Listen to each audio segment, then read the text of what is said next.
እንዳልወልድ አለች ሳራ። እግዚአብሔር ዘጋኝ አለች። ምን አለች? እግዚአብሔር አልዘጋትም፣ ዝግ ግን አድርጓታል። ዝግ ሳይሆን ዝግ ነው ያደረጋት እግዚአብሔር። አንዳንድ ጊዜ በህይወታችሁ ዝግ ያልሆኑ ዝግ ያሉ አዝጋሚ ነገሮች ይኖራሉ። አያችሁ፣ ትልቅ ቤተክርስቲያን አባት ናቸው እግሩን የሚያጥቡት፣ ግን ያው ከተማ የመጣ ሰው ብዙም አይደነግጥም። ታጠበ። መታጠቡ ክፋት የለውም።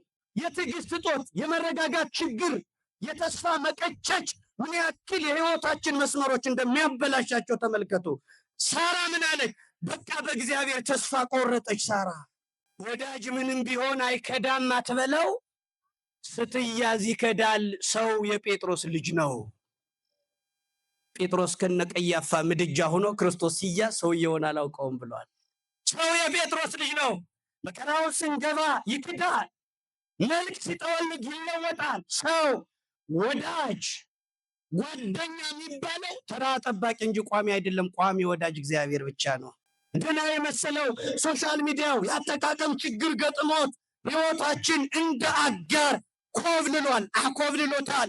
ረዥሙን ቅዳሴ ቁጭ ብሎ ቤት ውስጥ መከታተል እንጂ መጥቶ ቅዳሴ ማስቀደስ የትውልዱ ትልቅ ተራራ ሆኗል። የዘሩባቤል ተራራ አያችሁ።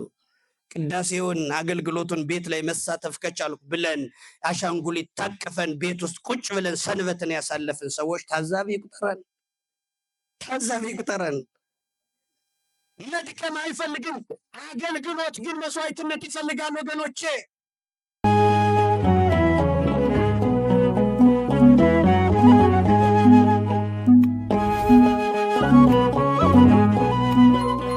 በእግዚአብሔር ስም እንደምን ዋላችሁ? እንደምን ዋላችሁ? በቸርነቱ ዓመታዊ ህይወታችንን ጠብቆ ለዚህ ዕለት ለዚህ ሰዓት አድርሶ የቃል ኪዳኑ ታቦት ባረፈበት፣ ሰው ከእግዚአብሔር ይቅርታና ምሕረት በሚያገኝበት፣ ጸጸት በሌለበት መልካም ቆይታ የሰበሰበን የቅዱሳን አምላክ ልዑል እግዚአብሔር ስሙ የተመሰገነ ይሁን።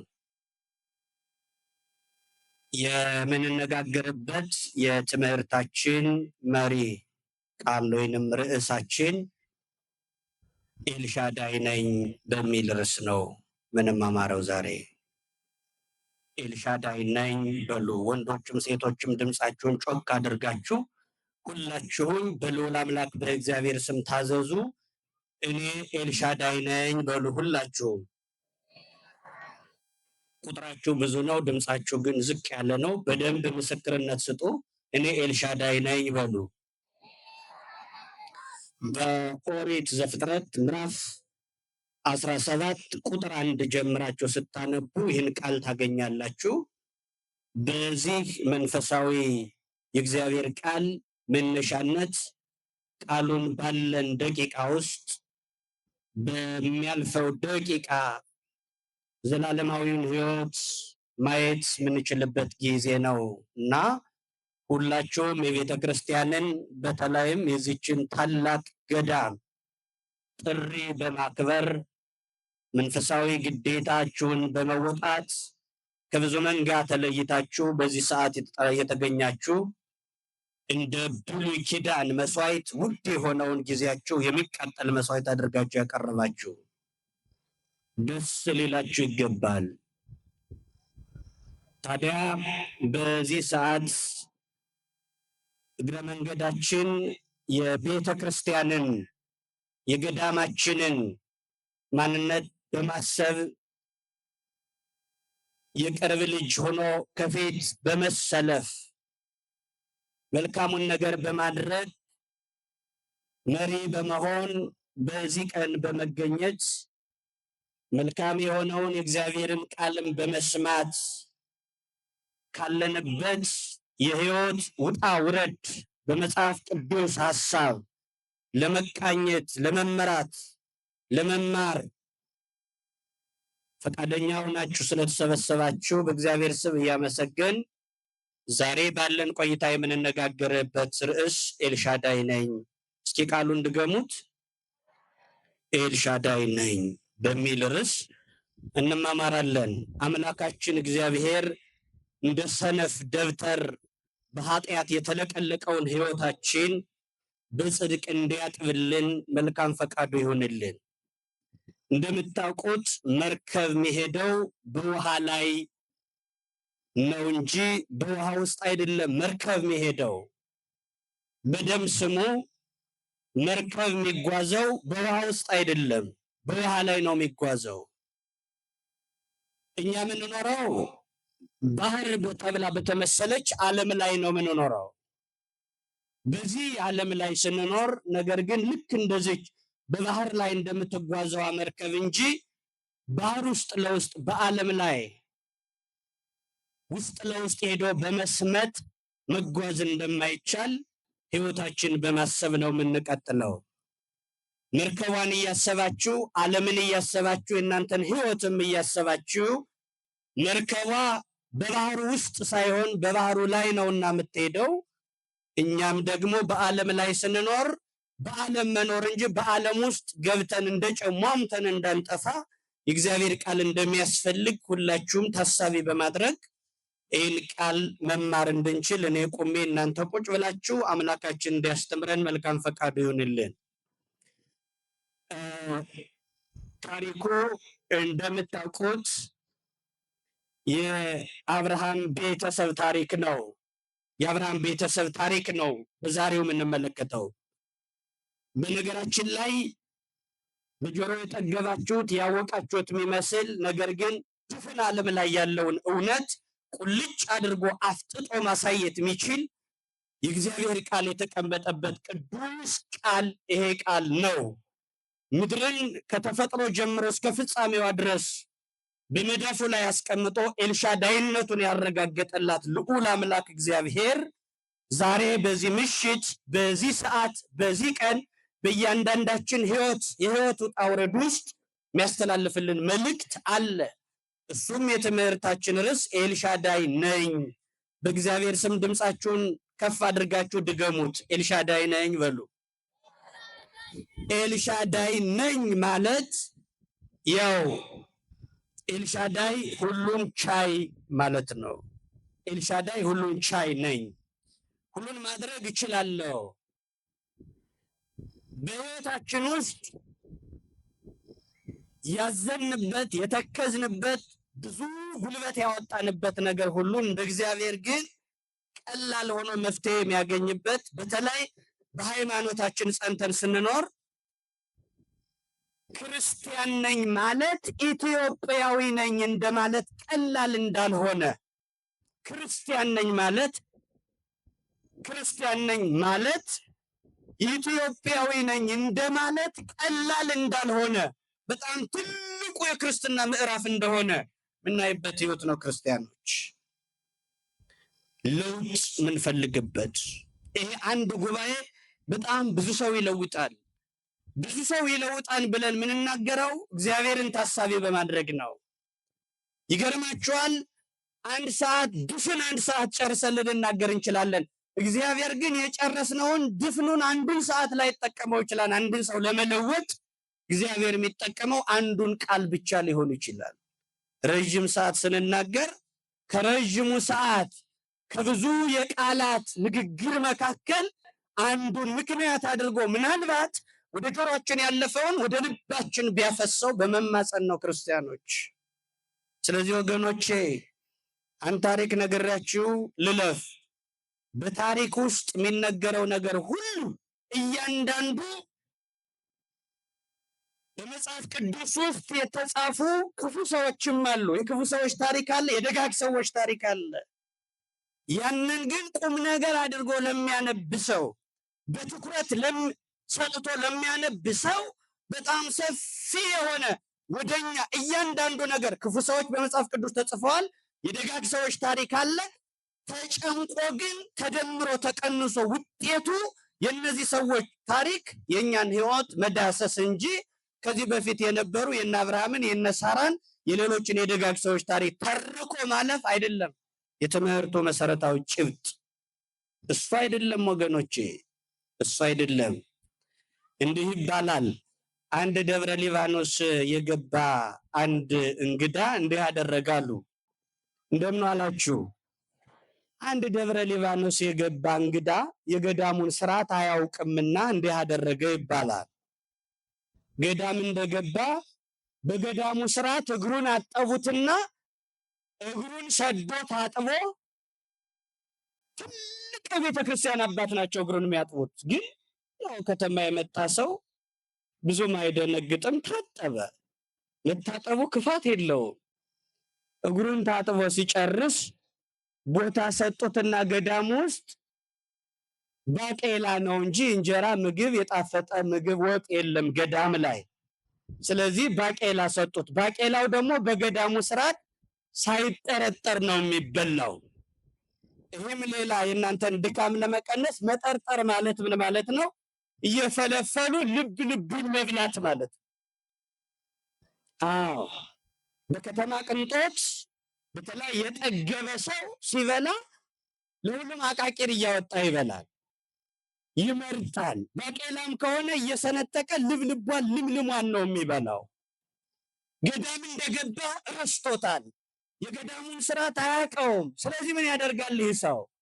ገዳሙ ገብቶ እግሩን ሰዶ ታጠበ። እንደ ይሁዳ ረዥም እግሩን ሰዶ ከታጠበ በኋላ መጨረሻ ላይ ቦታ ሰጡትና ባቄላውን ደግሞ እየጠረጠረ ልብልቡን ሲበላዩትና የገዳሙ ስርዓት ግን ከነሸለፈቱ መብላት እንጂ እንዲህ አይነት ስርዓት ስለሌለ ግራ ሲገባቸው አባቶች አስተዋይ ናቸው። አሁን ይህንን ልጅ ለምን እየጠረጠር ትበላለህ ብዬ ብነግረው እንግዳ ነውና ይደነግጣል፣ ከገዳሙም ይወጣል፣ ህይወቱም መለወጥ ሲቻል እንደው በዛው ጠፍቶ ይቀራል። ስለዚህ ምን ላድርግ አሉ። የለም ከሱ ይልቅ እኔ መብለጥ መሻል አለብኝ። እሱን በወቅሰው ከሚደነግጥ እንግዳ ከማሳቅቅ ከገዳሙ ባሉት ልቅጣዋሉና ምን አደረጉ መሰላችሁ? ከገዳሙ ስርዓቱን የሚያውቅ አንድ አባት ጠሩና ና እንግዲህ አንድ ስርዓት ማያውቅ እንግዳ መጥቷል። እሱ ባቄላም ስንሰጠው እየጠረጠረ እየበላ ነው። እንዳንቀጣው ተው እንዳንለው ደንግጦ እንዳይወጣ እንግዳ ማባረር እንዳይሆን ተጨንቄ ነው። ናና አንተ ከሱ አጠገብ ሆነ ቁጭ ትላለህ፣ ባቄላ ሰጣሃለው። ያን ባቄላ ግን ስትበላ እየጠረጠርክ ነው እንጂ ድሮ እንደምታውቀው በገዳሙ ስርዓት እንዳትበላሉት። እዚህ በኋላ ተመክሮ መጣና መብላት ሲጀምር እየጠረጠረ ከድሮ ውጭ ከገዳሙ ስርዓት ውጭ መብላት ጀመረ። ልክ እና አባት ነግረውታልና በጥፊ ሞለጩት። በጥፊ ሲያጠልሙት ያው በትሩ ያውቋውቆ ነው። ታውቃላችሁ አይደል? ያውቋውቆ በትር እነዚህ ረዳትና ሹፌር ያውቋውቆ ይበታታሉ። ተመካክረው ትርፍ ይጭኑና ትራፊክ ሲይዛቸው ምን ያደርጋሉ? ሹፌሩ ሩጦ ይስተዋል። ሲስተው ግን የእውነቱን ሊያገኘው ሊያጨማድደው ይችላል። ያውቋውቆ በትር ትባላለች። ቅዱስ ጳውሎስም ጴጥሮስን በአንድ ወቅት ያውቋውቆ መጥቶታል። ግን ጠንከር ያለ እጅ ጠንካራ እጅ ስለነበር ያውቀው ወደ ቀደመ ስራ ተመለስ። ለምን እንዲያደረግ ብሎ ጳውሎስ ደንግጧል፣ ማለት ጴጥሮስ ደንግጧል። የማስተማር ፈሊጥ ነው። ጳውሎስ ጴጥሮስን ሲመታው አብዶም አይደለም ክዶም አይደለም፣ ግን የማስተማር ጥበብ ስለሚያስፈልግ ነው። ትልቆቹ ሐዋርያት ጴጥሮስና ዮሐንስ ተደብድበው ከወደቁበት ላይ ኃጢአት የደበደበውን ብዙ ሺህ ሕዝብ ወደ ኃጢአት የመለሰ በጥበብ ነው ጳውሎስ። ያውቋውቆ ጴጥሮስን መጥቶ አያችሁ፣ ኃጢአተኞች በኃጢአት የወደቁ ሕዝቦች እንዲድኑ ጴጥሮስ ያውቋውቆም ቢሆን በጥፊ ተመቷል። ያውቋውቆም ቢሆን ጴጥሮስ በትር ደርሶበታል። ያውቋውቆ እና ታውቁታላችሁ እናንተ ዓለም ውስጥ ስለምትኖሩ ረዳትና ሾፌሩ እንዲህ ያደርጋሉ። ልክ የገዳም አባት ዓላማው እንግዳውን ማስተማር ነው። እንግዳውን ለማስተማር ግን ዙሪያ ጥምጥም ያስፈልጋል። ነፍስን አንዲትን ነፍስ ለማትረፍ የግድ ያን ስርዓት፣ ያን እርምጃ፣ ያን እንቅስቃሴ ተጠቅሞ መሄድ ብቻውን በቂ አይደለም። ክርስቲያኖች ዋጋ መክፈል፣ ጥበብ መጠቀም የግድ ነው። ያን ማለፍ ለምን? የነፍስ አድን ጉዳይ ስለሆነ። ታውቃላችሁ በዓለም ላይ ደጉ ህግ የሚባለው የትራፊክ ህግ ነው። በዓለም ላይ ደጉ ህግ የትራፊክ ህግ የሚሆነው ለምንድን ነው ካላችሁ ሰውየው አደጋ ከመድረሱ በፊት ማስጠንቀቂያ ቀይ ያበራል። ነገር ግን ከኋላ እነዚህ ታውቃላችሁ ክርስቲያኖች ተምዘግዝገው የሚመጡ በውስጣቸው ነፍሰ ጡር የተሸከሙ ነፍስ አድን የሆኑ መኪኖች እና አምቡላንስ የአደጋ ጊዜ መኪኖች ግን ሕግ አይጠብቁም። ቀይ እንደበራም ይምዘገዘጋሉ። ክርስቲያኖች ቀይ በርቶም ያልፋሉ። ለምን? ውስጥ የተሸከሙት መዳን ስለሚያስፈልገው፣ ሩጫ ስለሚያስፈልገው የግድ የበራውን ላይ ጠብቁ ይችላሉ። ያን ላይ ጠብቁ ይችላሉ። ከዛ በፊት ያለው መከባበር ሊጠፋ ይችላል። ምን ለማድረግ? ህዝብ ለማዳን ከሆነ ክርስቲያኖች ህዝብን ለማዳን ከሆነ ከዛ በፊት የነበረው ነገር ሁሉ ይለወጣል። ክርስቲያኖች እና የገዳም አምዳ በጥፊ ሲለው ምን አለ? በጥሩ ያውቋውቆ እንደሆነ ቢያውቅም ማስተማር ስላለባቸው አባዬ ለምን ትመታኛለህ ሲለው አይ እንዴት የገዳሙን ስርዓት ታፈርሳለህ አሉት። የገዳሙ ስርዓት ምንድን ነው ሲል ከመቼ ወዲህ ነው ባቄላ እየተላጠ የሚበላ አሉት። ከጎን የተቀመጠው እንግዳ ምን እንዳለ ታውቃላችሁ? እች ጥፊ ለኔ ናት አለ። ምን አለ? እስኪ ሁላችሁም ድምጻችሁን ከፍ አድርጉና እች ጥፊ ለኔ ናት በሉ። ሁላችሁ አትፈረካከሱ፣ አልተግባባችሁም። በደንብ አንድ ድምጽ ተናገሩ። እች ጥፊ በሉ። የማን ናት? እያንዳንዱ አሁን ከኔም በኋላ ነገም ከነገ በኋላ መምህራኑ እንዳሳብ አንስተው የመጽሐፍ ቅዱስ ታሪክ ሲተርኩ ታዲያ የእነ አብርሃም ታሪክ የሌሎች ደጋግ ሰዎች የክፉም ሰዎች ታሪክ ካለፈ ለምንድን ነው ዛሬ እንደ አዲስ በእኛ ፊት ምናውቀውን ታሪክ የሚተርኩ ካላችሁ የእኛ ናት እች ጥፊ የእኛ ናት። እስኪ እች ጥፊ ለእኔ ናት በሉ ሁላችሁ። ኧረ ተናገሩ በደንብ። እች ጥፊ ለማን ናት? ለእኔ ናት አለ። መማር ነው ወገኖቼ። ታዲያ ኤልሻዳይ ነኝ በሚለው ታሪክ ውስጥ ስነግራቸው ኦሪት ዘፍጥረት ምዕራፍ 17 ላይ ነው ርዕሱን ያደረግነው፣ ቁጥር 1 ነው። ነገር ግን ሙሉ ታሪኩን ለማግኘት ቤት ገብታችሁ እንድታነቡ ብነግራችሁ ግን ከኦሪት ዘፍጥረት ምዕራፍ 16 ጀምሬ ነው። ኦሪት ዘፍጥረት ምዕራፍ 16 ላይ ስትገቡ የአብርሃምን ሙሉ ታሪክ ጀምሮ ታገኛላችሁ። አብርሃም ሳራ የምትባለዋን ደግ ሴት አግብቶ መኖር ሲጀምር እግዚአብሔር ለአብርሃም አንድ ተስፋ ነግሮታል። እንደ ሰማይ ከዋክብት እንደ ምድር አሸዋ ዘርህ ይበዛል።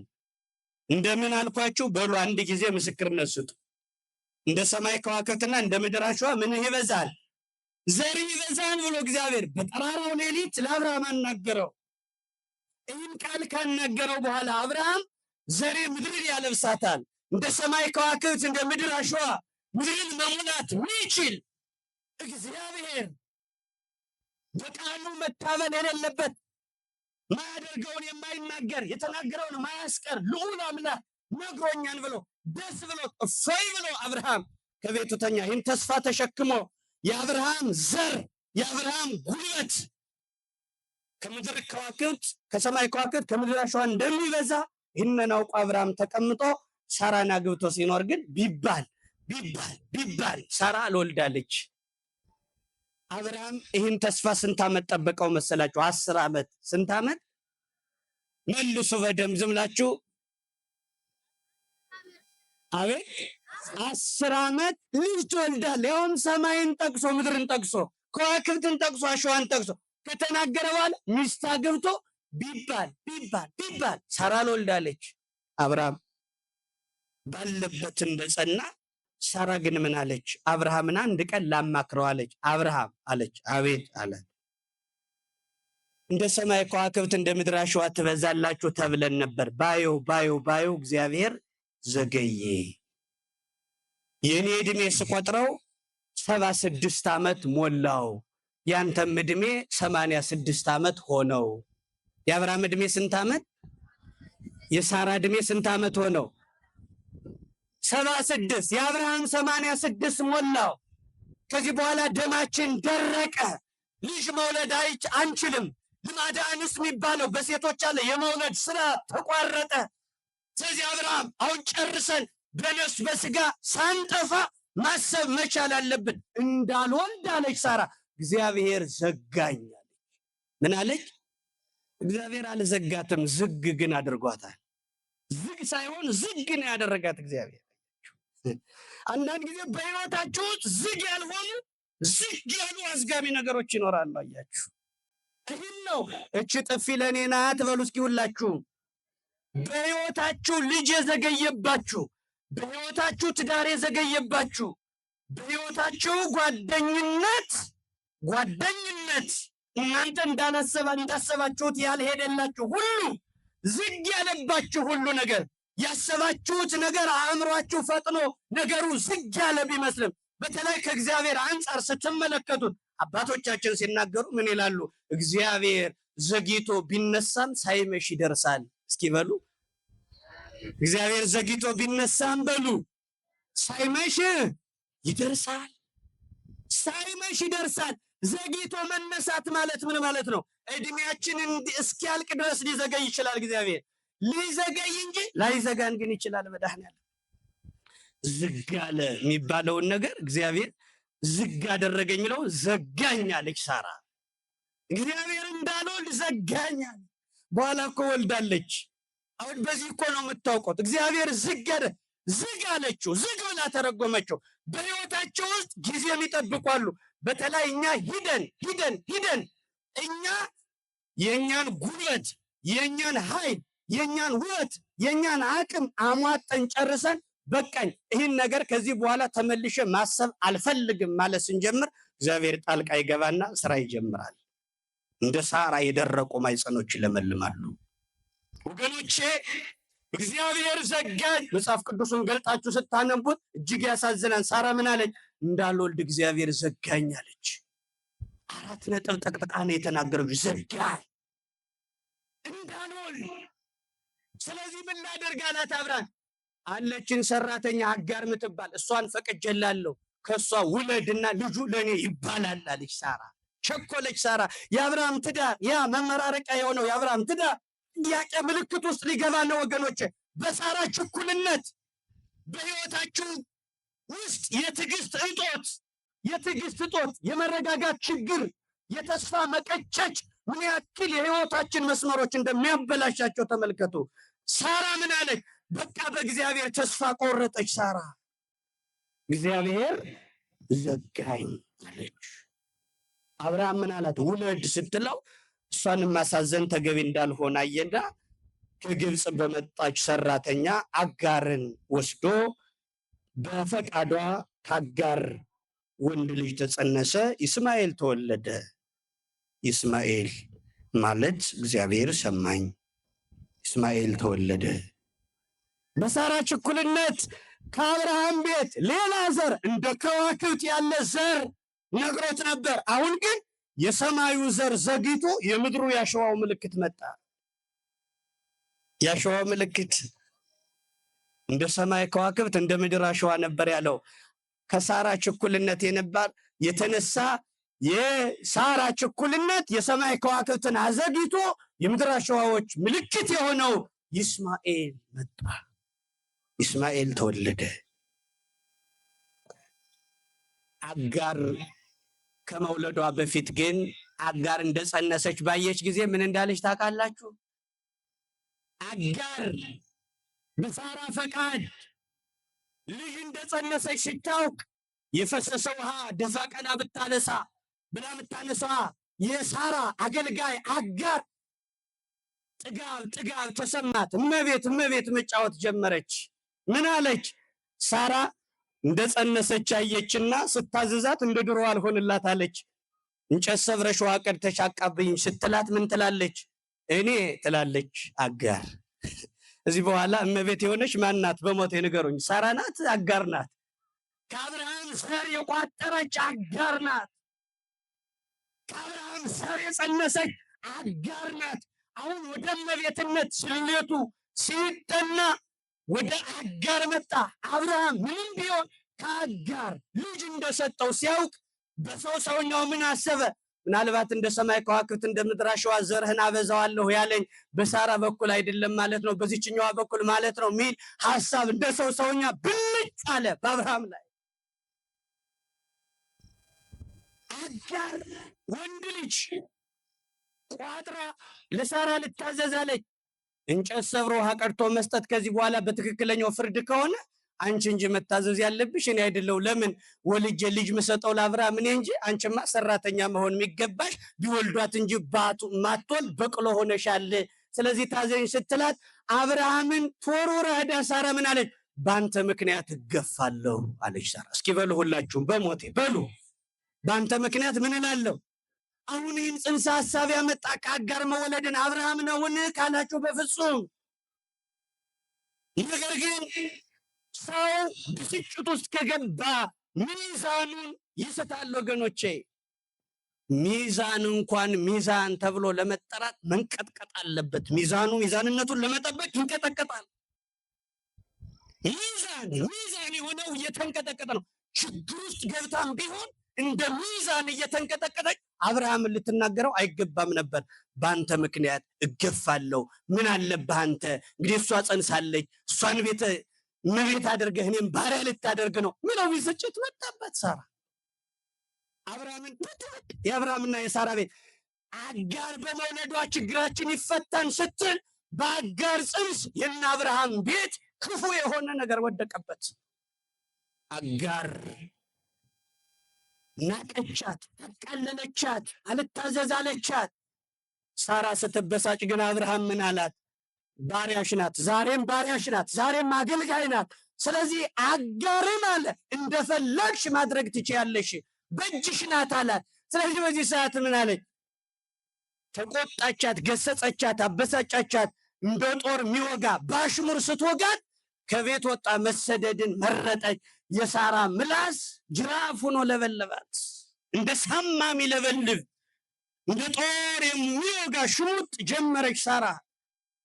ዛሬም ጸንሰሽ ባሪያ ነሽ ማለት ጀመረች።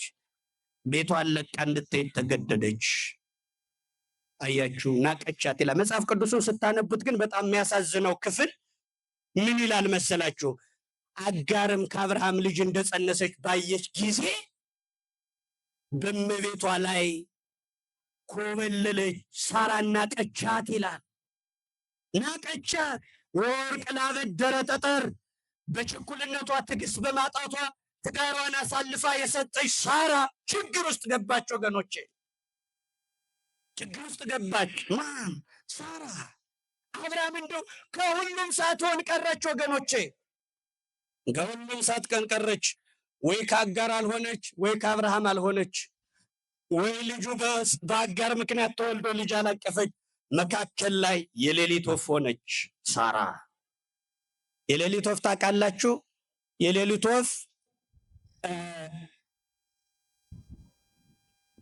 የሰማይ ከዋክብት የሰማይ አዕዋፋትና የምድር እንስሳት ጦርነት ሲያደርጉ በመካከል እንስሳቱ በሚያሸንፉበት አራዊቱ በሚያሸንፉበት ሰዓት ጠጋትልና እኔም ስጋ በል ነኝ፣ የእናንተ ወገን ነኝ፣ ከእናንተ አሸናፊ ነኝ ትላለች። የእናንተ ወገን መሆኔ ስጋ በል በመሆኔ ይረጋገጣል ትላለች። እንዲህ ከሆነ ብለው ይቀበሏትና ጥቂት ቆይተው ደግሞ የሰማይ አዕዋፋት ጦርነቱን ሲመሩት ጠጋትልና ምን ትላለች? አይ እኔ እኮ የእናንተ ወገን ነኝ፣ ያው ክንፍ አለኝ እበራለሁ ትላለች። መካከል ላይ ግን ሰላም ወረደና የዱር አራዊትም የሰማይ ከዋክብትም አንድ ሲሆኑ መጠጊያ አጣችና በሌሊት መብረር ጀመረች። በጨለማው ብቻ ኑሮ ዕጣ ፈንታዋ ሌሊት መብረር ብቻ ሆነ። በቀን መሄድ አይቻልም። ሁለቱ አንድ ሲሆኑ ብቸኛ ሆነች። ሳራ ምን ሆነች ወገኖቼ? እንደ ሌሊት ወፍ ወይ ከአጋር ወይ ከልጁ ወይ ከአብርሃም ሳትሆን ቀረች። ሳራ የሌሊት ወፍ ሆነች። ሳራ ትልቅ ሐዘን ውስጥ ገባች።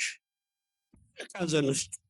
አጋር መጀመሪያ ለስላሳ ብትሆንም አሁን ግን መካድ ጀመረች። ልጅ ቆጥራለች። አዎ ምን ይላል? ወዳጅ ምንም ቢሆን አይክድም አትበለው፣ ስትያዝ ይከዳል፣ ሰው የጴጥሮስ ልጅ ነው ይላል ደራሲው።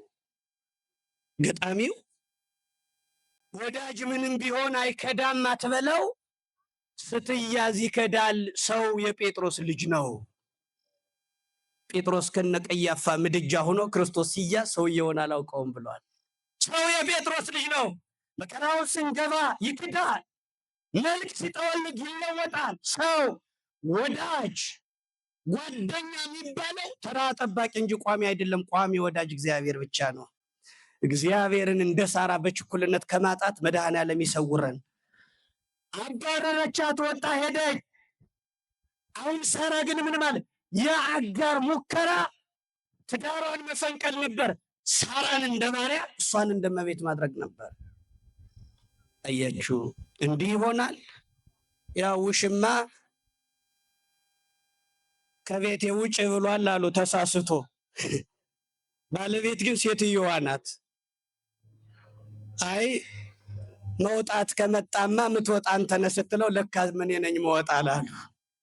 አያችሁ፣ ለካ ምትወጣ ሳራ ናት። እባብ ምን ጠባይ ያለው? መርዙን መልቀቅ አይፈልግም። እባብ የሚኖረው ኑሮውን ከባህር ማዶ ማድረግ ነው። ነገር ግን መርዙን ውሃ ውስጥ ይዞት እንዳይገባ ተበጻጾ ራሱን ያጠፋል። ራሱን ለማዳን እባብ ምን ያደርጋል? የሚያሻግረው ይጠብቃል። ወንዝ ላይ ቆሞ አንድ የዋህ ሰው እየተምዘገዘገ ሞኝ ሰው ሲመጣ እባክችን ውሃ እንተዋወቅና ተረዳድተንችን ክፉ ቀን እንለፋት ውሃውን አሻግረኝ ይለዋል። መርዝ እንዳያስጋው ምናልባት ብትተናኮለኝ ሲል ሰውየው አይ የለም ከዚህ በኋላ እንዲያውም በሰውና በእባብ መካከል ያለው የጥላቻ ገመድ ይበጠሳል፣ ሰላም እንሆናለን፣ አትፍራ፣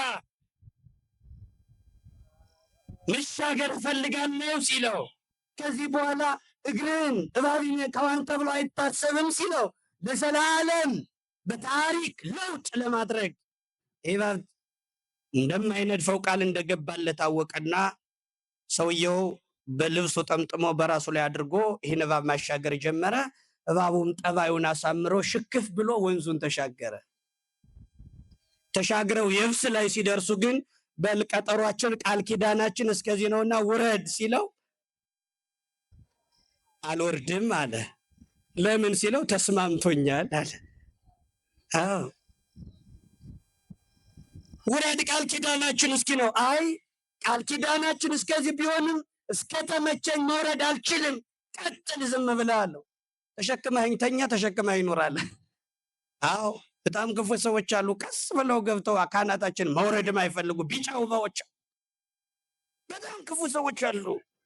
ያን ክፉ ቀን አልፈው እንኳን ማይተውን ሰዎች እኮ አሉ።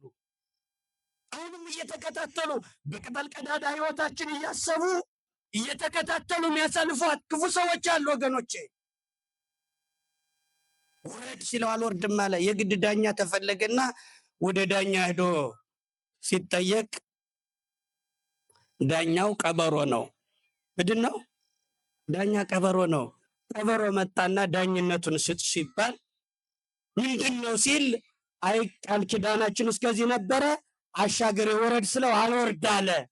ስለዚህ ካህናቴን እንድወርድልኝ ይፈልጋለሁ ሲል ቃል ኪዳናችሁ እስከዚህ ተነበረ ለምን አትወርድም ሲለው አይ ልክ ነው ቃል ኪዳናችሁ ግን ያላሰብኩትን ህይወት አስለምዶኛልና እንደዚህ ምቹ መሆኑን ስላላወቅኩ ነው ቃል የገባው። አሁን ግን ተመችቶኛል አልወርድም። ስለዚህ ምን ይሆን?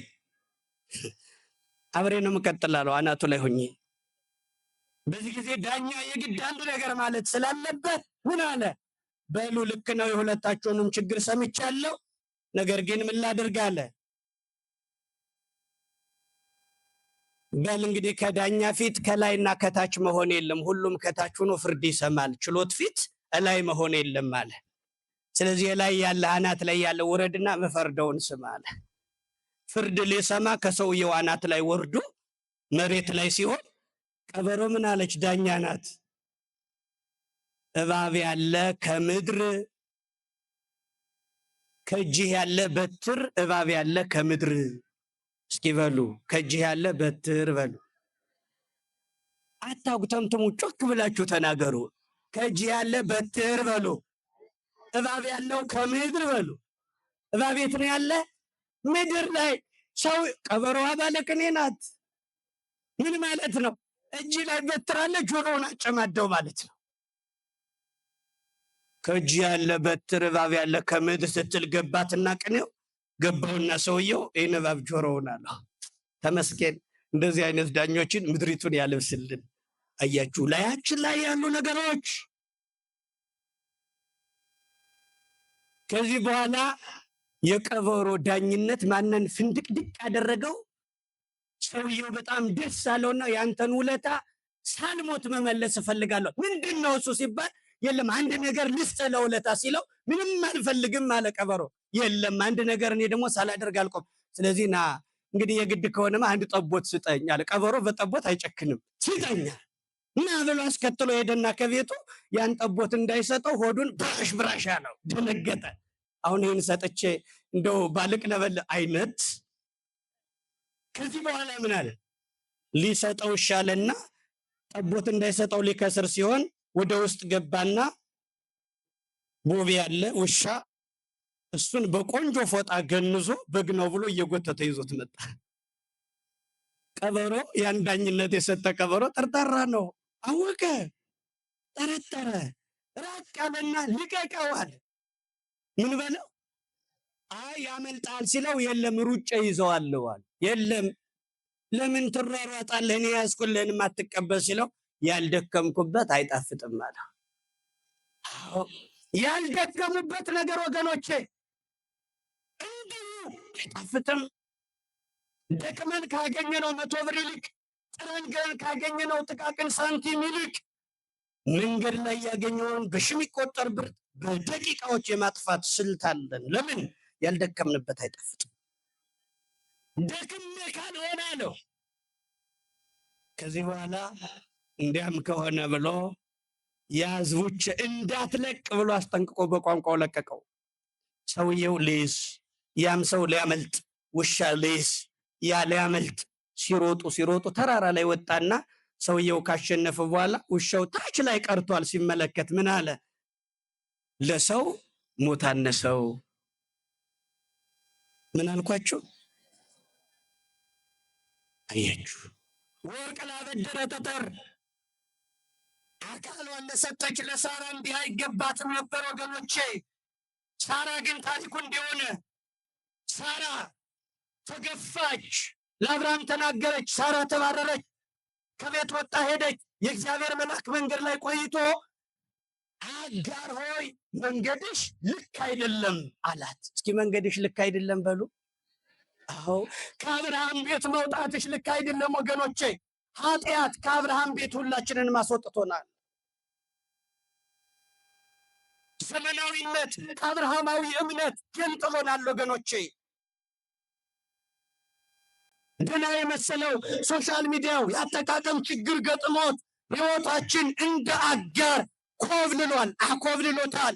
ረዥሙን ቅዳሴ ቁጭ ብሎ ቤት ውስጥ መከታተል እንጂ መጥቶ ቅዳሴ ማስቀደስ የትውልዱ ትልቅ ተራራ ሆኗል። የዘሩባቤል ተራራ አያችሁ። ቅዳሴውን አገልግሎቱን ቤት ላይ መሳተፍ ከቻልኩ ብለን አሻንጉሊት ታቅፈን ቤት ውስጥ ቁጭ ብለን ሰንበትን ያሳለፍን ሰዎች ታዛቢ ይቁጠረን። መድከም አይፈልግም። አገልግሎት ግን መስዋዕትነት ይፈልጋል ወገኖቼ። ሳራ ወደ ሳራ ተመለሽ አላት አጋርን። መንገድሽ ልክ አይደለም። እግዚአብሔር በቅዱሳኑ በኩል በመላእክቱ በኩል በወዳጆቹ በኩል ከተሳሳትንበት የኃጢአት መንገድ ወደ መቅደሱ እንዲመልሰን መልካም ፈቃዱ ይሁንልን። ወደ እመቤትሽ ተመለሺ፣ ጉዞሽ ልክ አይደለም። ሳራን አታሳዝኝ፣ ከእግሯ በታች ሆነሽ አገልግያት። የአብርሃምን ዘር ቋጥረሽ ከአብርሃም ቤት መውጣት አይቻልም፣ ክልክል ነው አለ እግዚአብሔር መልአክ። የአብርሃም ዘር ከሆድሽ አለ። ስለዚህ ተመለሺ ወደ አብርሃም ቤት፣ ወደ ሳራ ይቅርታ ጠይቂ አለ። ኃጢአት በአንድም በሌላም ይሰራል ወገኖቼ። ተመለሱ። የቤተ ክርስቲያን ዓላማ እግረ መንገዷን ምናልባት ገዳሙን ለማገዝ የሚለው ጥሪ ብቻ ነው በጉዞ በአጋጣሚ ግን በአንድም በሌላም በገዳሙ ስም ጠርቶ እንደ አጋር የኮበለለውን ሕይወታችን ወደ ቤቱ መመለስ ነው ወገኖቼ። አያችሁ፣ አጋር ማለት በዕብራይስጥ ቋንቋ መኮብለል ማለት ነው። የቃሉ ትርጉም አጋር በዕብራይስጥ መኮብለል መኮብለል አጋር በእኛ ነው ጥንድ የሚመስል በዕብራይስጥ መኮብለል ነው። ብዙ ወጣት ከቤተ ክርስቲያን ስርዓት አጋራዊ መንፈስ ተጠናውቶት ጠባቂ መልአኩ እንኳን ልክ አይደለም የሚለውን ማድመጥ ያልቻልንበት ወገኖቼ፣ ተመለሱ ይላል እግዚአብሔር መልአክ። ተመለሱ፣ በንስሐ የተመለሰ አጋር ተመለሰች። ያ የአብርሃም ዘር ከአብርሃም ቤት ከእንደገና ተመልሳ ተወለደ። ከአብርሃም ቤት የአብርሃም ዘር እስማኤል ተወለደ። ሳራ 90 ዓመት ሞላት። አብርሃም 99 ዓመት ሆነው 100 ዓመት ደረሰ። አብርሃም የ100 ዓመት ሽማግሌ ሲሆን ሳራ 90 ዓመት ሲሞላት ከዚህ በኋላ ሴት ሳራ አትወልድም ብለው ሰዎች ማውራት ሲጀምሩ፣ ነገር ግን እግዚአብሔር በአብርሃም ፊት ተገለጠና በአብርሃም ፊት እግዚአብሔር ተገልጦ ምን አለው? አብርሃም ሆይ እኔ ኤልሻዳይ ነኝ። ኤልሻዳይ ነኝ በሉ በማርያም። እኔ ማን ነኝ? ኤልሻዳይ ሁሉን ቻይ ነኝ አለው። አሁን ምንም ሳይል እኮ እግዚአብሔር ኤልሻዳይ ነኝ ማለት ነው። ኤልሻዳይ ማለት ሁሉን ቻይ ከሆነ አሁን ለአብርሃም ሁሉን ቻይ ነኝ የሚለው ለምንድን ነው ካላችሁ፣ ወደፊት በሚያመጣው ኤልሻዳይ ነኝ አለውና ቀጥሎ ሁለተኛ እንዲህ ያለው። አሁን መጀመሪያ እኔ ኤልሻዳይ ነኝ በሉ፣ ሁላችሁም በሉ። ቀጥሉና በፊቴ ተመላለስ በሉ። ቀጥሉና ፍጹም ሁን በሉ። ቃል ኪዳኔን ካንተ ጋር አደርጋለሁ በሉ። አያችሁ፣ መጀመሪያ ኤልሻዳይ ነኝ አለው፣ በፊቴ ተመላለስ አለው፣ ፍጹም ሁን አለው፣ ቃል ኪዳኔን ካንተ ጋር አደርጋለሁ አለ። ከዚህ በኋላ ሊነግረው ነው። ምን አለው? ልጅ ትወልዳለህ ከሳራ አለው። ከሳራ ነገስታት ይወጣሉ አለው። እንዳይጠራጠር ኤልሻዳይ ነኝ ብሎታል። ፍጹም ሁን ብሎታል። እንዳትጠራጠር ማለት ነው። ኤልሻዳይ ነኝ ማለት እኔ ሁሉን እችላለሁ አርጅቻለሁ እንዳትል ማለት ነው። አሁን አብርሃም አሁን ምን ብሏል? ኦሪት ዘፍጥረት ምዕራፍ 17 ላይ ስታዩት አብርሃም እኔ ኤልሻዳይ ነው ኤልሻዳይ ነኝ በፊቴ ተመላለስ ፍጹሙን ቃል ኪዳኔን ካንተ ጋር አደርጋለሁ ካለ በኋላ ልጅ እንደሚወልድ ሲነግረው አብርሃም ምን አለ? ኦሪት ዘፍጥረት ምዕራፍ 17 ላይ ይህን ታሪክ ሰማና ሳራ እንደምትወልድ ሲነግረው አብርሃም በግንባሩ ተደፍቶ ሳቀ። እየሰገደ ሳቀ። እስኪ እየሰገደ ሳቀ በሉ። አሁን ሳቅና ስግደት ከአንድ ላይ ይሄዳል። አብርሃም እየሰገደ ሳቀ። የ100 ዓመት አረጋዊ ልጅ ይወልዳል እንዲህ አለ። ይህን እንዳይል ነበር ኤልሻዳይ ነኝ የሚል ማስጠንቀቂያ የተሰጠው። ሁሉን ቻይ ነው። የ100 ዓመቱን ሽማግሌ የ90 ዓመቷን አሮጊት አዲስ አድርጎ አያችሁ። ኦሪት ዘፍጥረት ምዕራፍ 18ን ስታነቡት ደግሞ ስላሴ በአብርሃም ቤት ተገለጡና አነ ከመዮም እገብ ሀቤከ ወተወልድ ለከ ሳራ ወልደ፣ የዛሬ ዓመት እንደ ዛሬው እመጣለሁ፣ ሳራ ወንድ ልጅ ታቅፋለች ትወልዳለች ሲለው፣ በፈንታዋ ደግሞ ሳራ ወደ ጓዳው ገብታ ሳቀች። የባልና ሚስቱን ሳቅ ሰብስቦ ልጅ አድርጎ አቆመው። እልል ብላችሁ እግዚአብሔርን አመስግኑት ወገኖቼ። ሳቃችን ሰብስቦ ልጅ አድርጎ የሚያቆም እውነትም ኤልሻዳይ ነው እግዚአብሔር። ሳቃችንን ሰብስቦ ልጅ አድርጎ ያቆማል።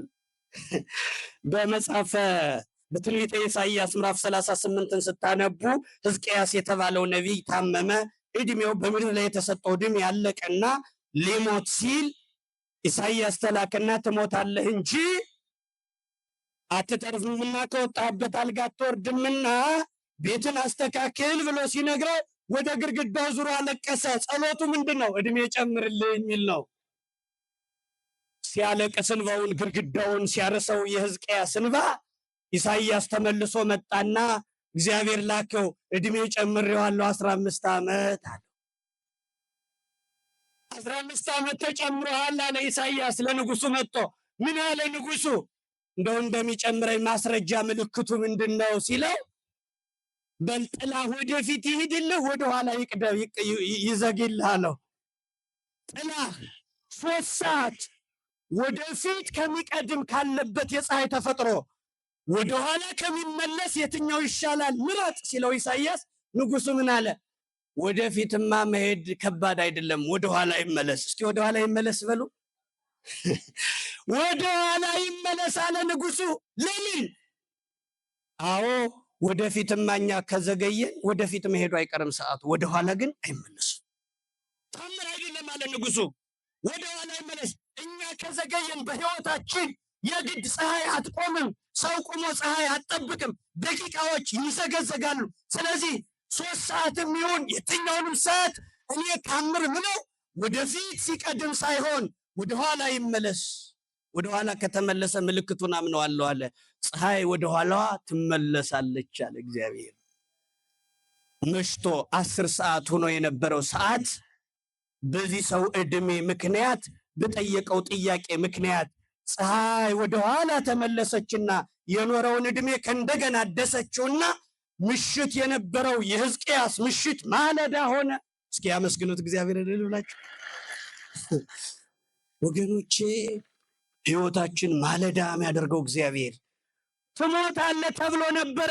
የአስከሬን ሳጥኑ የእሳት ማገዶ አደረገው እግዚአብሔር። አያችሁ፣ የእሳት ሳጥኑ ማገዶ ሆኖ አስከሬኑ ተቀስቅሶ ወደኋላ ተመልሶ ሕዝቅያስ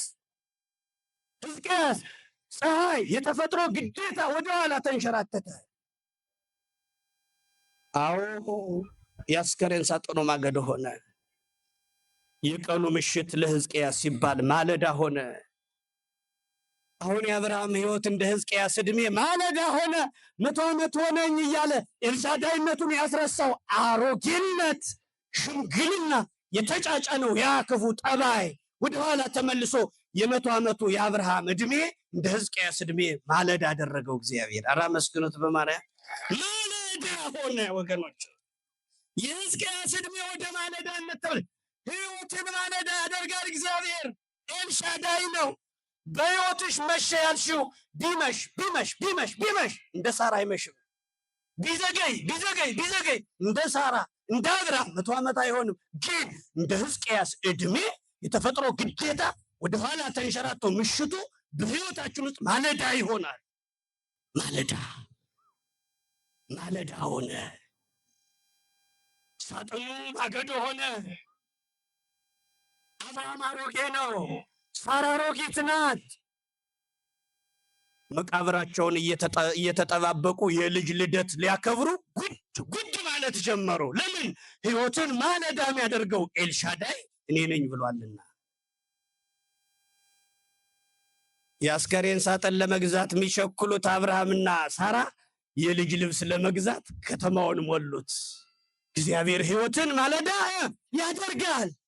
በኢያሱ ጊዜ የፀሐይን ተፈጥሮ አዘግቶ ርስት ያካፈለ መድኃኔዓለም ከእንደገና በሕዝቅያስ ዘመን ምሽቱን ማለዳ ያደረገው የሕዝቅያስ አምላክ የኛ አምላክ ነው። በኢዮርብዓም መንገድ 19 ነገስታት ያቆሙትን የጣዖት ሕግ ያፈረሰ ሕዝቅያስ ሽልማቱ ምሽቱን ማለዳ ያደረገው። ከኢዮርብዓም ጀምሮ 19 ነገስታት ጣዖት እየደረደሩ እግዚአብሔርን አስረስተው ነበር። ያን ታሪክ ሚለውጥ ባለውለታው ሕዝቅያስ ግን የነ ኢዮርብዓምን መንገድ የለወጠ ከ19 ነቢያት ነገስታት የተለየ ስለነበረ በጣዖት ያስመሽቱን ምሽት ማለዳ ያደረገው እግዚአብሔር። ሕይወታችሁን እግዚአብሔር ማለዳ ያደርግልን ወገኖቼ። በእግዚአብሔር ቤት መኖር ሕይወት ማለዳ ይሆናል። አሮጊቷ ሳራ ልጅ ታቀፈች። የልጅ ልደት ልታከብር ደፋ ቀና አለች። ታሪክ ተለወጠ። ሳራ ሕይወት ሊመጣ ኤልሻዳይነቱ ሊገለጥ፣ ሳራ ግን ቸኮለች። አትቸኩሉ ወገኖቼ። ችኩልነታችን ያበላሸውን ማንም አላበላሸው። በብዙ ችኩልነታችን መልካሙ እንደ ሳራና እንደ አብርሃም የቆመው ትዳር ተበትኗል ወገኖቼ። ይለወጣል። ከዚህ በኋላ እግዚአብሔር ለአብርሃምና ለሳራ ልጅ ሰጠና ሳራን ልጅ አገኘች። ታሪክ ተለወጠ። ደረቁን የሳራ ማኅፀን ለመለመው። በሕይወታችን በጣም ብዙ የደረቁ ነገሮች አሉ። ኤልሻዳይነቱም ያስፈልጋቸው ወገኖቼ።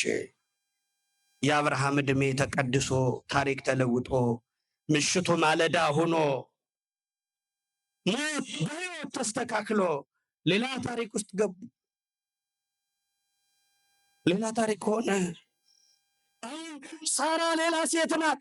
ጎረቤት እንደሚያስባት በሽሙጥ የወጋት ሁሉ አንገቱን የሚገፋላት ባለ ልጅ ትንቢት የተነገረለትን ልጅ የተስፋውን ዘር ይስሐቅን ታቀፈች። ምንም በችኩልነቷ ደርባ እስማኤልን ብትሸከምም ይስሐቅ ግን አልዘገየም። ለዚህ ነው በመጀመሪያው በመግቢያ ምን ብያቸዋለሁ? እግዚአብሔር ዘግይቶ ቢነሳም ሳይመሽ ይደርሳል። የኛን ጉልበት የኛን አቅም አሟጠን ለእሱ እስክንሰጠው ድረስ ይዘገያል። እግዚአብሔር ባይዘገይም የኛ ችኩልነት የዘገየ ያስመስለዋል ወገኖቼ። ከዚህ በኋላ ይስሐቅ ሲለወጥ የልጅ መምጣት ስማቸው ተለወጠ። ሶራ ነበር የምትባል ሳራ በላት አለው።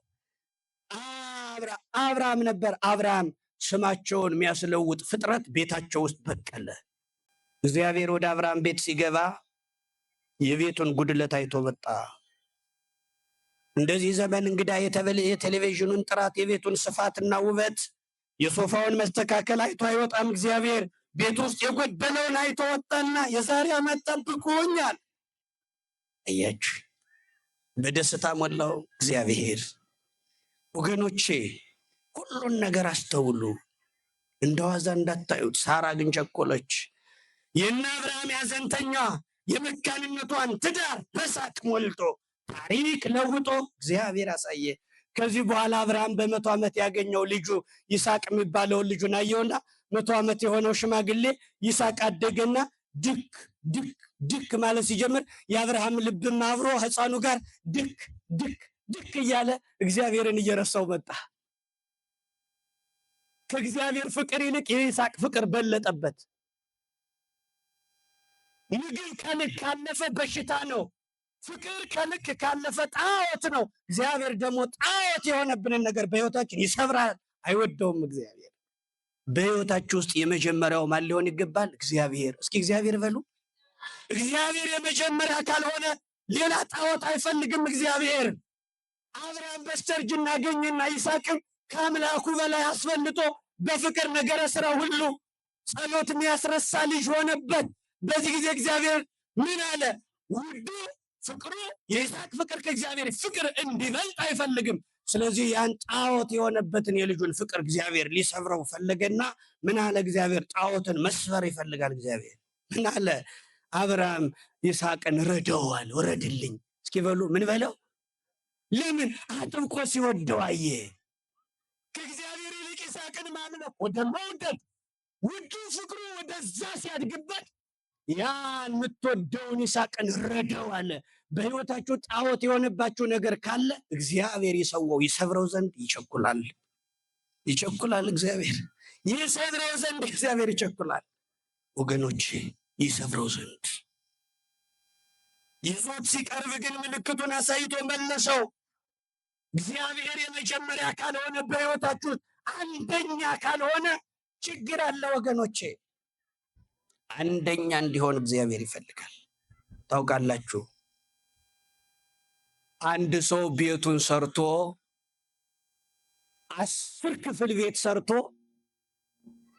ቤቱን መርቆ እግሩን ዘርግቶ ለጥ እንዳለ እግዚአብሔር በሩን ኳ አደረገው። ማን ነው ብሎ ወዶ ሲከፍት መድኃኔዓለም ሄዶ ቆሟል በሩ ላይ። አንተም ከኔ ቤት መጣ ሳትንቅ ግባ አለና 1 ክፍል ሰጠው። ስንት ክፍል? ለሰውየው 9፣ ለእግዚአብሔር ስንት? አቤት ያሳዝናል። ቤት የሰጠ ማን ነው? ጉልበት የሰጠ ማን ነው? ሰው አድርጎ ያቆመ ማን ነው? ለእግዚአብሔር ስንት ክፍል ተሰጠው? 1 ክፍል። ምን አለ ወሬ ሰው ቢለው ሰጥቻለሁ ቢለው ምን አለ? አንዲት ጠባብ ክፍል መርጦ ሰጠው እግዚአብሔር። ልክ እግዚአብሔር ገብቶ ቤቱ ቁጭ ሲል ቤቱ ከእንደገና ኳ አለ። ሰውየው ሄዶ ሲከፍተው ሰይጣን በር ላይ ቆሟል። ያመናጢ አያምጣው መድኃኔዓለም ደግሞ አንተ ምን በሩን ዝግት አድርጎ ተመልሶ ሄደና ጌታ ሆይ አንተን ያስገባው ሰይጣን እንዳይመጣ ነበር፣ እንዴት አንተ እያለ ሰይጣን ቤቴ ይመጣል አለው። ከኔ ቤት አንተ እያለ እንዴት ይመጣል ሲለው ቤቱ የኔ ያንተ እንጂ የኔ አይደለም አለው። ቤቱ የማን ነው? ቤቱ የማን ነው? የኔ አይደለም አለው። ስለዚህ ከአንተ ቤት ሁልጊዜም ከኔ ቤት ግን አይመጣም አለው። ቤቱ ያንተ ስለሆነ ነው የመጣለው። ሰውየው አሳንሸዋለሁ ማለት ነው አለ። 2 ክፍል ጨመረው ለመድኃኒዓለም። ስንት ክፍል? አቤት ስንት ሆነለት ለመድኃኒዓለም?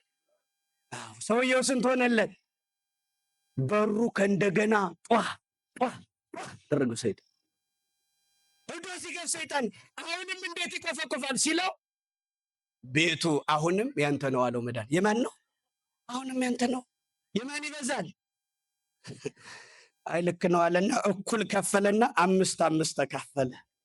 ግን ሰጪው ማን ነው? ሰውየው። ሰጪው ማን ነው? ሰውየው አይደለ እግዚአብሔር የሚሰጥ? ግማሽ አድርጌዋለሁ 5 እኩል ተካፍለናል ብሎ ለጥ ሲል በሩ ከእንደገና ጧ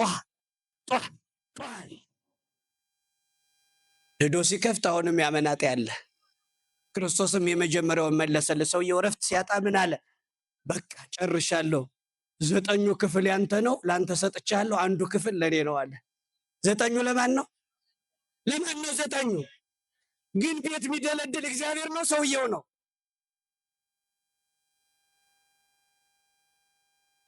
1 ክፍል ሰውየው ያዘና ሲል በሩ እንደገና ሞቅ ብሎ ተንኳኳ። ከዚህ በኋላ በቃ ረፍት ሲያጣ ሰውየው ሙሉ ቤቱ ላንተ ሰጥቻለሁ አለው። እንግዲህ ስለኔ ከሰጠኸኝ 1 ክፍል እኔ ሰጥቻለሁ አለ መድኃኒዓለም። ከዚህ በኋላ እንደገና ከፍ ብሎ ሲንኳኳ አሁን ግን ቤቱ የማን ነው? የእግዚአብሔር ነው። ማን ነው መክፈት ያለበት? የቤቱ ራሱ እግዚአብሔር ዶ ሲከፍተው በሩ ላይ ይቅርታ ያንተ ቤት መሆኑን አላወቅኩም አለ ሰይጣን። እያችሁ ከዚህ በኋላ መንኳኳቱ ቆመ። ሕይወት መንኳኳቷን እንድታቆም ሕይወት ከሙሉ ጭልጥ ብላ ለእግዚአብሔር መሰጠት አለባት። 0 ቁጥር ደርድራችሁ መጨረሻ ላይ 1 ቁጥር ካደረጋችሁ ትርጉም የለውም። ቁጥር 1 ቁጥር መጨረሻ ከመጣ ዳር ላይ ከሆነ ግን ትርጉም ይኖረዋል። በሕይወታችሁ ውስጥ ልጅ፣ ሚስት፣ ትዳር፣ ሕይወት፣ ንግድ፣ መኪና፣ ቁስ አይደለም። የመጀመሪያው አንድ ላይ መሆን ያለበት እግዚአብሔር ነው። አሁን እግዚአብሔር ሙሉ ነገሩ ሲሰጠው የአብርሃም ቤት ሲቆጣጠረው የአብርሃም ቤት ተለወጠ። ሐዘን የሞላበት የአብርሃም ቤት በደስታ ታጠበ። ወገኖቼ በደስታ ታጠበ፣ በደስታ ተለወጠ። አውግስጢኖስ የሚባል አንድ 50 ዓመት በላይ 60 ዓመት ከሆነው በኋላ ረጅም ዕድሜ ከሆነው በኋላ በክደት በሌላ እምነት ኑሮ መጥቶ ወደ ክርስትና ከመጣ በኋላ በሌላ እምነት እያለ በዓለማዊ ግብር የምታውቀው አንዲት ሴት ነበረችና እንደተለወጠ አታውቅም፣ ክርስቲያን እንደሆነ አታውቅም። መጨረሻ ግን ክርስቲያን ሆኖ ተለውጦ ንስሐ ገብቶ ተኩነስንሶ ሲመላለስ አየችና ያው የድሮ ነው ብላ እየሮጠች ለዓለማዊ ግብር ነው የፈለገች። ስትከተለው ይሮጣል፣ ስትከተለው ይሸሻል፣ ይሮጣል። መጨረሻ ሮጣ ደረሰችበትና ባያውቀኝ ነው ትቶኝ የሚሮጥ ብላ እገሊት ነኝ አለችው። እኔ አይደለሁም አላት። እስኪ እኔ አይደለሁም በሉ። ተለውጫለሁ አላት። እስኪ እናንተ ግን ሁላችሁም ወደ ንስሐ ከመጣን እኔ አይደለሁም። ንስሐ የገባ ሰው ሌላ ነው ወገኖች። ንስሐ ገብቶ የሚያች ግን ዓለማዊ አይን አሁን የምታየው በዛው አይን ነው። ሰውየው ምን አለ? ትክክለኛ ጤነኛ ደንበኛ ወዳጅ የምለው የልብስ ደንበኛ ነው አለ። ለምን አለና በየቀኑ ስሄድ ይለካኛል አለ። የዛሬ ሳምንት የለካን የልብስ ደንበኛ ዛሬም ስንሄድ ይለካናል። ለምን? ልንወፍርም ልንሰስትም እንችላለን፣ ልንከሳም እንችላለን።